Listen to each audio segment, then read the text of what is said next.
Metro রেলে জাতীয় রাজস্ব বোর্ডের 15% ভ্যাট আরোপ ভুল সিদ্ধান্ত বলে মন্তব্য করেছেন সড়ক পরিবহন ও সেতুমন্ত্রী ওবায়দুল কাদের। আজ রোববার দুপুরে হোটেল ইন্টারকন্টিনেন্টালে ঢাকা মেট্রো রেলের ব্র্যান্ডিং সেমিনারে এমন মন্তব্য করেন তিনি। সড়ক পরিবহন ও সেতুমন্ত্রী বলেন, আমাদের এনবিআর জনপ্রিয় পরিবহন মেট্রো রেলে হঠাৎ করে 15% ভ্যাটের ঘোষণা দিল। বিষয়টি আমি মাননীয় প্রধানমন্ত্রীকে জানিয়েছি। এনবিআরের সিদ্ধান্ত ভুল, এটি হয় না। এতে করে মেট্রো রেলের সুনাম নষ্ট হয়। প্রধানমন্ত্রী এটি পুনর্বিবেচনার বিষয়ে আশ্বাস দিয়েছেন। বিএনপির প্রসঙ্গে ওবায়দুল কাদের অভিযোগ করে বলেন, তাদের নেতারা মানসিক ট্রমায় ভুগছে, তারা বাস্তবতা থেকে দূরে, আন্দোলনে ব্যর্থ হয়ে প্রলাপ বকছে।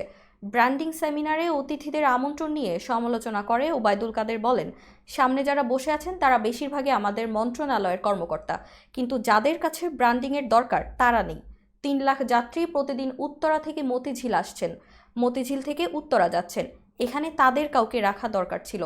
মন্ত্রণালয়ের লোকদের কাছে ব্র্যান্ডিং করা দরকার আছে কিনা এটা আমি আগেও বলেছি। আমরা কাদের উদ্দেশ্যে বক্তব্য রাখছি সেটা আমাদের মনে রাখতে হবে।